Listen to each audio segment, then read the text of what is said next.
Hello students, welcome to Rajeev classes. WBJ का result आ चुका है और कॉन्ग्रेचुलेशंस टू ऑल जिन्होंने भी अच्छा रैंक लेके आया है।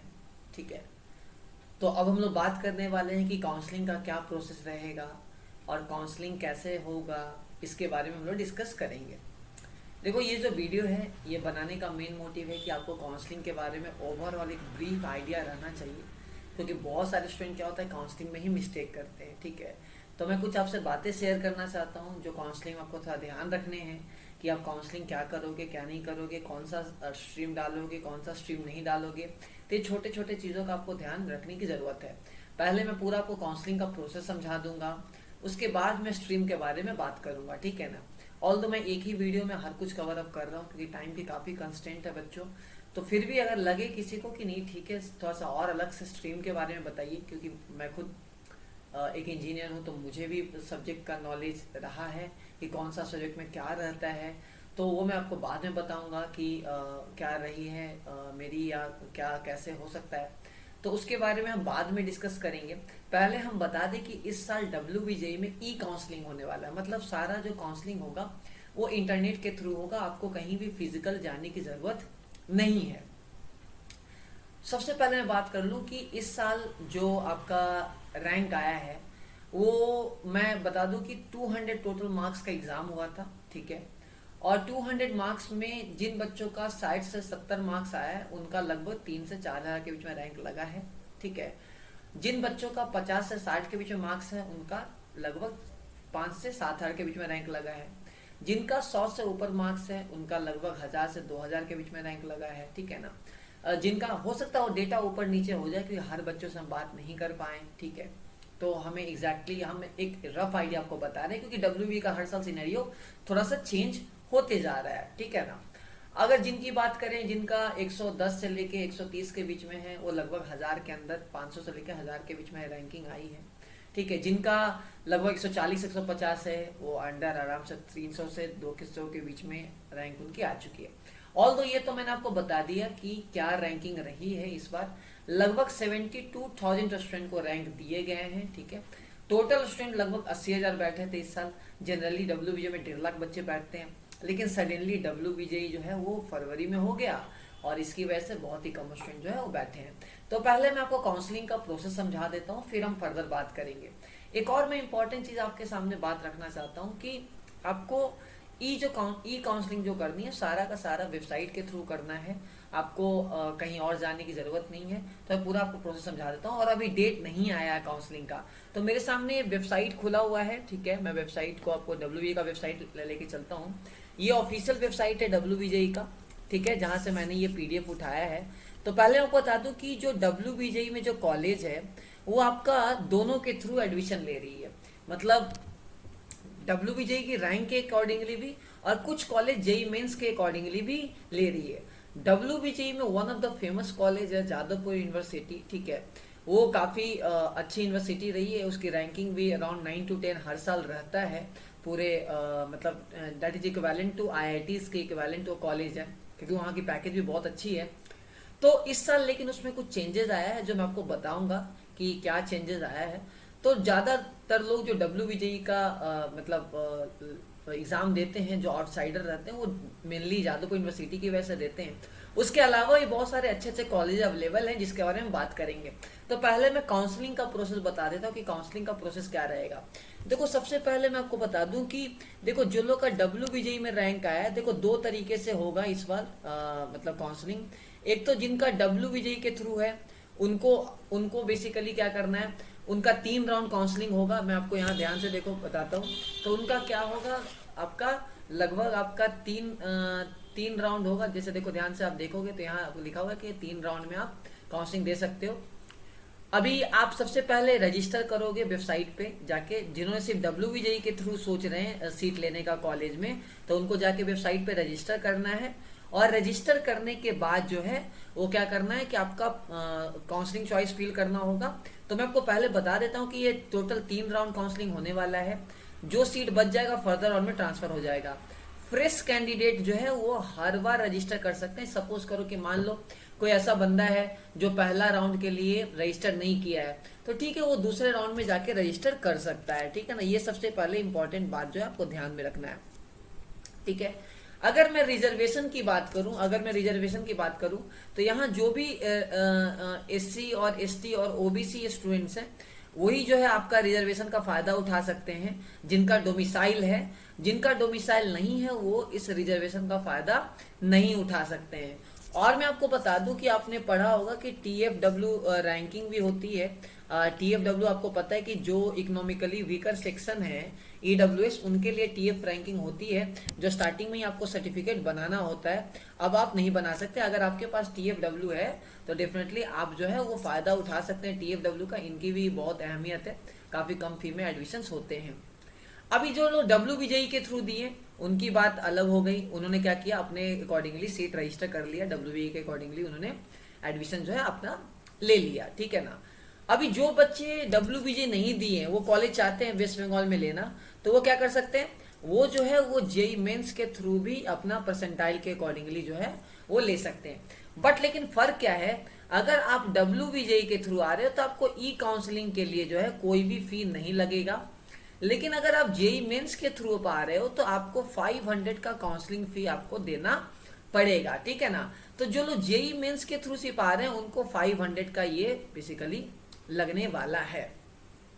चलो आगे बात करें ध्यान से कि उनको और क्या क्या चीज का ध्यान रखना है, उनको क्या क्या चीज अपलोड करना है, इसके बारे में जो हम लोग देखते हैं कि उनको क्या क्या चीज ध्यान रखना है। चलो सबसे पहले मैं बता दूं कि जो कैंडिडेट है उसको अपना जो है प्रॉपर वे में 12 का स्कोर कार्ड, 12 का स्कोर कार्ड की बात करें, 12 का स्कोर कार्ड और आपका इनपुट जितने भी रैंक होल्डर है, क्लास 10 का एडमिट कार्ड है, ताकि वर्ड सर्टिफिकेट को मैनेज कर सकें, ताकि उसको काउंटर कर सकें। ऑल आपका ऑल रैंक होल्डर आपको अपलोड, 10 का मार्कशीट अपलोड करना है, 12 का मार्कशीट अपलोड करना है। और डोमिसाइल सर्टिफिकेट मतलब आप अगर बंगाल के हो तो आप अपना डोमिसाइल सर्टिफिकेट आपको अपलोड यहाँ करना है, ताकि आप रिजर्वेशन और बहुत सारी चीज़ों का फायदा आप उठा सको। अगर आपके पास कोई कैटेगरी सर्टिफिकेट है तो कैटेगरी सर्टिफिकेट को आप क्या कर सकते हो, अपलोड कर सकते हो। अगर पीडब्ल्यू से आप बिलोंग करते हो तो पीडब्ल्यू का भी आप रजिस्टर कर सकते हो। आप टीएफडब्ल्यू हो तो आपको इनकम सर्टिफिकेट अटैच करना पड़ेगा। ये तरीका आपका रहेगा। आगे बात करें हम लोग, आगे इंपॉर्टेंट चीज को लेकर डील करते हैं कि इस बार आपको 17,000 लोगों का कॉन्टैक्ट नंबर शेयर किया जाएगा। ये हर एक डिस्ट्रिक्ट से कुछ स्टूडेंट रहेंगे, जो कॉलेज से स्टूडेंट या स्टाफ हो सकते हैं, जो आपके लाइक हेल्प के लिए आपको ई काउंसलिंग में आपको हेल्प करेंगे। तो लगभग 17,000 लोगों का कांटेक्ट नंबर दिया हुआ है वेबसाइट पे, जो मैं आपको थोड़ा देर दिखा दूंगा कि वेबसाइट पे कहाँ कांटेक्ट नंबर मेंशन है। आप कांटेक्ट नंबर को कॉल करके, अपने डिस्ट्रिक्ट के कांटेक्ट नंबर को कॉल करके आपको कोई हेल्प चाहिए तो आप कर सकते हो। ये सर्विस पूरी तरह फ्री है, आप उनको कांटेक्ट कर सकते हो और जरूरत पड़े तो आप राजीव क्लासेस में भी कांटेक्ट कर सकते हो। हम भी आपको सपोर्ट करने में पीछे नहीं हटेंगे। चलो ठीक है, आगे बात करते हैं कि आपको हर एक कैंडिडेट को अपना इनपुट डालना है। एडमिट कार्ड, आपका रैंक होल्डर, 12 का सर्टिफिकेट, सब कुछ जो आपका चेकलिस्ट होगा वो आपको डालना है। अगर कोई चीज आपने रॉन्ग डेटा डाल दिया तो डब्ल्यूबीजेई आपका जो है वो कैंसिल भी कर सकता है सीट। उसके लिए जो है वो डब्ल्यूबीजेई रिस्पॉन्सिबल नहीं होगा। एज यूजुअल आपको पता है कि ये सब चीजें आपको ध्यान रखनी पड़ती है, ठीक है। डॉक्यूमेंट वेरिफिकेशन की बात करें तो आपको कहीं भी विजिट नहीं करना है। मैंने आपको बता दिया कि ऑलरेडी विजिट नहीं करना है। जैसे ही कंफर्म हो जाएगा आपको क्या करें, आपको एक एसएमएस के थ्रू आपको बता दिया जाएगा कि आपका डॉक्यूमेंट जो है वो रिसीव हो चुका है। अब आपको क्या करना है, अब आप पूरी तरह काउंसलिंग में आपको सीट मिलेगा अगर आपका रैंक सही रहा तो, ठीक है। एक्सेप्ट होने का मतलब ये नहीं कि सीट मिल ही जाएगा, ऐसा जो ही नहीं होता है, ठीक है। तो आपको थोड़ा इस बात को ध्यान रखने की जरूरत है। तो अगर एक्सेप्ट होगा तो आपके पास एसएमएस आ जाएगा, अगर रिजेक्ट होगा तो वो भी आपके पास एसएमएस आ जाएगा। बच्चों आप वहां भी जो है आप क्या करोगे कि आप वहां बता दो, मतलब आपको बता दिया जाए कि क्या आपने मिस्टेक किया क्या नहीं किया। तो काइंडली मैं आपको सजेस्ट करूँ कि आप ईमेल वगैरह, आपका एसएमएस वगैरह डीएनडी वेंडी एक्टिवेट करके नहीं रखना है एसएमएस में, नहीं तो पता चला कि इंपॉर्टेंट चीज आया और आप मिस कर गए। चलो ठीक है, कोई भी रिलेवेंट डॉक्यूमेंट रहेगा कैंसिल हो जाएगा तो आपको एसएमएस के थ्रू बता दिया जाएगा कि हाँ ये गलतियां हो चुकी हैं आपके साइड से, आप काइंडली इसको ठीक कीजिए, ठीक है। चॉइस फिलिंग की बात करेंगे, अगर चॉइस फिलिंग की बात करेंगे तो आपको चॉइस फिलिंग करना है और हर एक राउंड में आप क्या कर सकते हो, अपने चॉइस फिलिंग को अपडेट कर सकते हो। आप जो है प्रॉपर वे में इंस्टीट्यूट और अपना ब्रांच आपको सेलेक्ट कर सकते हो इंस्टीट्यूट वाइज। जैसे सपोज करो कि आप जिस कॉलेज में जिस कॉलेज का काउंसलिंग भरोगे उसके करस्पॉन्डिंग जो चॉइस रहेगा ड्रैग एंड ड्रॉप करके आप चॉइस को फिल कर दोगे। आपको जो भी ब्रांच लेना है अपने प्रायोरिटी के अकॉर्डिंगली आप ब्रांच को लगा दोगे, ठीक है। TFW रहेगा, TFW डाल दोगे, सब कुछ रहेगा। कैंडिडेट की बात करें तो सिंपल सा जो भी आपका ब्रांचेज में सीट अवेलेबल रहेगा उसके अकॉर्डिंगली अपग्रेडेशन होगा। थोड़ा मैं अपग्रेडेशन का रूल बता देता हूँ कि सपोज करो काउंसलिंग 1 में जो है, अगर सपोज करो कि काउंसलिंग 1 में आपको सीट मिला और आपको सीट मान लो जादवपुर यूनिवर्सिटी में आपको मान लो मिल गया प्रोडक्शन, एग्जाम्पल मान लो प्रोडक्शन या केमिकल मिल गया। अब क्या करोगे, अब चाहो तो आप इसको सीट को एक्सेप्ट कर लोगे और एक्सेप्ट करके अपग्रेडेशन में डाल दो कि ठीक है भाई मुझे इसी कॉलेज में सीट चाहिए और अब मैं अपग्रेडेशन में डाल देता हूँ। उसके ऊपर जो भी ब्रांच आप डालो होगे ड्यूरिंग काउंसलिंग वो अपने आप अपग्रेड हो जाएगा। आप चाहते हो कि नहीं आप विड्रॉ करना चाहते हो तो आप रिजेक्ट कर दो, आप विड्रॉ कर लो अपना, उसके बाद आप फर्दर पार्टिसिपेट नहीं कर पाओगे। आप चाहते हो कि नहीं ठीक है मुझे ये कॉलेज भी नहीं चाहिए, ब्रांच भी नहीं चाहिए, आगे बढ़ने दो, फ्लोटिंग पे जाने दो, रहने दो, मैं सीट एक्सेप्ट अभी नहीं करूंगा, मैं फर्दर राउंड में करूंगा, तो आप फर्दर राउंड में भी जाके कर सकते हो। हाँ लेकिन आप सीट एक्सेप्ट कर लोगे तो गवर्नमेंट कॉलेज अगर है तो गवर्नमेंट कॉलेज है तो आपको 5,000 का फी जमा करना पड़ेगा। और अगर आप प्राइवेट कॉलेज है तो क्या करेंगे, आपको क्या करना पड़ेगा, लगभग जो है बड़ा अमाउंट का DD डेवलप करना पड़ेगा। मैं बता देता हूँ जो एग्जैक्ट अमाउंट कितना होगा, वो 40,000 के आसपास रहता है। देखो आपके सामने है, ये 40,000 का जो है वो अमाउंट रहेगा। अगर प्राइवेट गवर्नमेंट कॉलेज है तो 5,000 और अगर प्राइवेट कॉलेज है तो 40,000 का आपको DD बनाना पड़ेगा अगर आप सीट एक्सेप्ट कर रहे हो तो। और DD बना के जो है आपको जो है वो ट्रांसफर उनको करना पड़ेगा, या दूसरे मीडियम भी हो सकती है, ठीक है ना। फिजिकल वेरिफिकेशन के बारे में फिलहाल कोई कंफर्मेशन नहीं है, इस बारे में मैं कमेंट करना नहीं चाहूँगा। मे भी फिजिकल वेरिफिकेशन भी करने आ सकता है, ऑल दो देखिए यहाँ लिखा हुआ है कि कैंडिडेट जो है वो अपना 5,000 या 40,000 अपने अकॉर्डिंगली और अलॉटमेंट लेटर डाउनलोड करने के बाद उसको फिजिकल राउंड में आना पड़ेगा, ठीक है। और मतलब लास्ट जो होगा एक्सेप्टेंस के लिए उसको आना पड़ेगा। मे भी इसमें फर्दर क्या चेंज हो सकता है उसके बारे में हम कमेंट अभी फिलहाल नहीं करेंगे, ठीक है ना। आगे बात करें तो आप सीट एक्सेप्ट कर लिए, एस कर दो, उसके बाद आगे बढ़ो। अगर आप नहीं कुछ करोगे तो ऑब्वियस सी बात है क्या करेगा वो आगे चलते जाएगा, ठीक है। अभी एडमिशन का नहीं होगा, आप आराम से फ्लोटिंग में आगे बढ़ते रहेगा, बाद में भी जाके सीट एक्सेप्ट कर सकते हो, ठीक है ना। चलो ठीक है, अपग्रेडेशन में डाल सकते हो एक्सेप्ट करके। तो ये पूरा जो है आपका प्रोसेस रहेगा। अगर आप फ्रीज करते हो, आप चाहते हो कि नहीं अपग्रेडेशन ना हो, आपको जो मिल गया ब्रांच अब आप तो क्या करोगे, नो कर दोगे, अपग्रेडेशन नहीं करोगे। मेरा हमेशा आपको रिक्वेस्ट रहा है कि जो टॉप कॉलेज है पहले उसको फिल करोगे, ठीक है। जो भी टॉप कॉलेज रहेगा उसको पहले फिल करोगे, गवर्नमेंट कॉलेज रहेगा, और उसके अकॉर्डिंग उसके टॉप ब्रांच को फिल करोगे जो आपको चाहिए। हमेशा काउंसलिंग का रूल आप याद रखो, चाहे आप जेई मेंस का काउंसलिंग कर रहे हो या आपका WB का काउंसलिंग कर रहे हो या किसी भी दूसरे यूनिवर्सिटीज का काउंसलिंग अगर कर रहे हो, तो आपका जो है टॉप ब्रांच जो है ऊपर होना चाहिए और जो बेकार ब्रांच है नीचे होना चाहिए, ठीक है ना। ऐसा ना हो कि आपका नीचे वाला अच्छा ब्रांच हो, अगर आप अपग्रेडेशन पे आपने डाल दिया तो दिक्कत हो जाएगा, वो ऑटोमेटिकली ऊपर चला जाएगा, आप वो फ्रीज नहीं कर पाओगे। तो कोशिश हमेशा रहना चाहिए कि आप वो टॉप ब्रांच को ऊपर डालो और लोअर ब्रांच को नीचे डालो। तो ये पूरा तरीका होना चाहिए, मिस्टेक मत करना, वरना पता चला बहुत सारे बच्चों को इस चक्कर में बेकार ब्रांच मिल जाता है, फिर वो कोई सुनता नहीं है। पहला साइकिल मान लो कंप्लीट हो गया तो दूसरा साइकिल का प्रोसेस भी सेम रहेगा, दोबारा रजिस्टर करने की जरूरत नहीं है, दोबारा आपको रजिस्टर करने की जरूरत नहीं। हाँ कोई काउंसलिंग कोई चाहते हो कि चॉइस चेंज करना चाहते हो, चॉइस फिलिंग चेंज करना चाहते हो, ऊपर नीचे प्रायोरिटी चेंज करना चाहते हो, तब कर सकते हो। ये सारी कुछ यहाँ मेंशन है, ठीक है ना। 4 ईयर का भी प्रोग्राम अवेलेबल है, डुअल डिग्री प्रोग्राम भी फार्मा के लिए अवेलेबल है, 5 डिग्री प्रोग्राम भी अवेलेबल है। तो आपको पहले से पता यहाँ रहना चाहिए। सीट मैट्रिक्स हमेशा आपको दिखाया जाएगा कि कितना सीट अभी बाकी है, कितना अवेलेबल है, कितना अवेलेबल नहीं है। रिजर्वेशन सिर्फ बंगाल वाले बच्चों के लिए एप्लीकेबल है, बाहर वाले बच्चों के लिए एप्लीकेबल नहीं है। डोमिसाइल सर्टिफिकेट बहुत इंपॉर्टेंट, जैसे मैंने आपको बताया कि लास्ट ईयर क्या होता था, लास्ट ईयर तक कि जो जादवपुर यूनिवर्सिटी है यहाँ आपका पहले डोमिसाइल नहीं मांगा जाता था आउटसाइडर बच्चों के लिए, वहाँ पूरा सीट कोई कैटेगराइज नहीं रहता था, सिर्फ कैटेगरी वहाँ काउंट होती थी, बंगाली या नॉन बंगाली काउंट वहाँ नहीं होता था। बट इस साल से 90% जो सीट जो है वो यहाँ के लिए रिजर्व कर दिया गया है आपका इस बंगाल के लिए, ठीक है। तो जनरल कैटेगरी में जो सीट है तो आपको ये थोड़ा ध्यान रखने की ज़रूरत है। और मतलब वेस्ट बंगाल का जो है वो डोमिसाइल होना जरूरी है, 90% के अंदर आप आना चाहते हो तभी। और आलिया यूनिवर्सिटी के अंदर भी डोमिसाइल है, और कैटेगरी में हो, कैटेगरी उन्हीं के लिए काउंट होगा जो यहाँ बंगाल के बच्चे हैं, इसलिए आपको डोमिसाइल सर्टिफिकेट अपलोड करना जरूरी है। तो ये पूरा जो है काउंसलिंग का बच्चों प्रोसेस रहेगा, सब कुछ रहेगा। आगे भी और भी वेबसाइट्स पे इंपॉर्टेंट चीज़ है कि मैं आपको बता दूं कि कौन कौन से टॉप कॉलेजेस रहने वाले हैं। तो देखो कॉलेजेस तो खैर बहुत सारे हैं, उनके सामने मैं सीट्स भी आपको दिखा देता हूँ कि देखो सीट्स भी जो है वो अवेलेबल आपको दिखाया गया है, बाहर में कितना सीट है, सबके TFW के लिए कितना सीट है।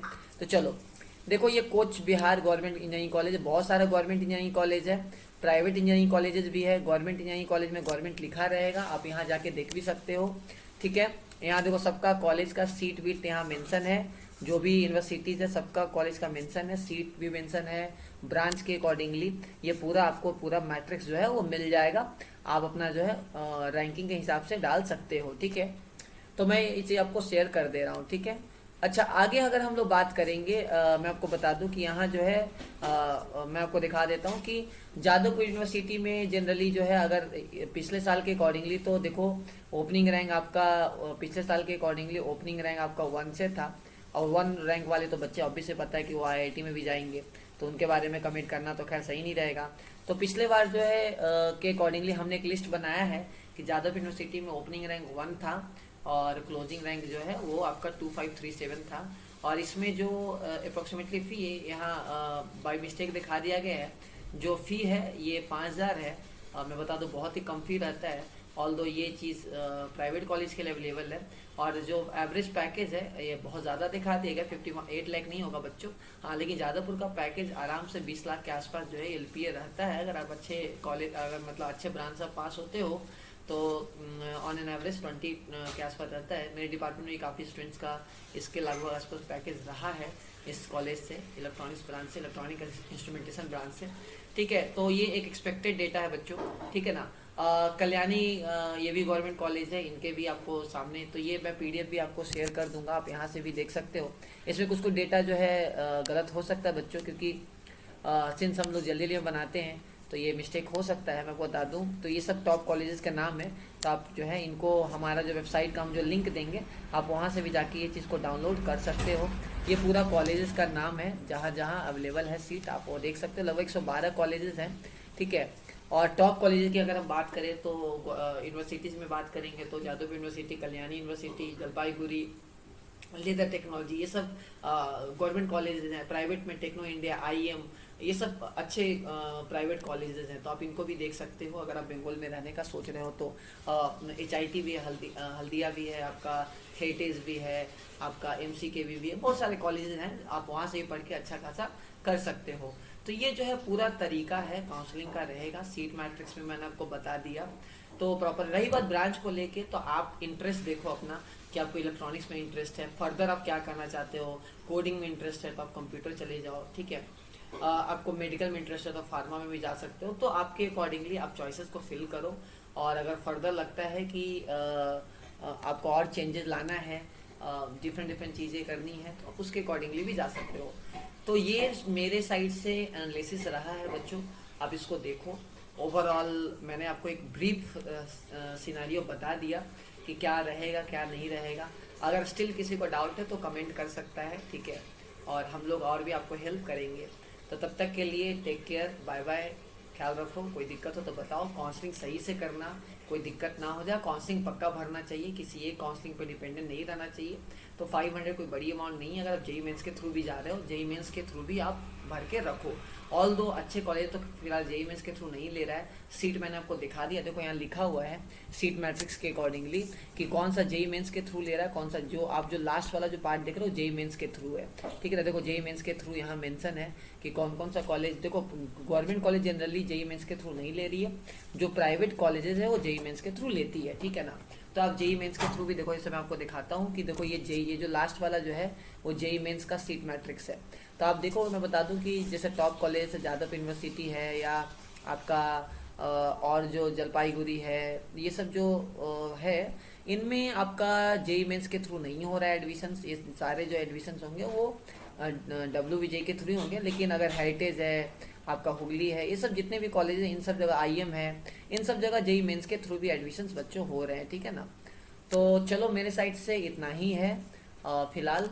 फिर नेक्स्ट डे मिलते हैं, ख्याल रखो फिर, ठीक है। अगर कोई दिक्कत हो तो बताना मेरे को, प्रॉब्लम। तो तब तक के लिए टेक केयर, बाय बाय।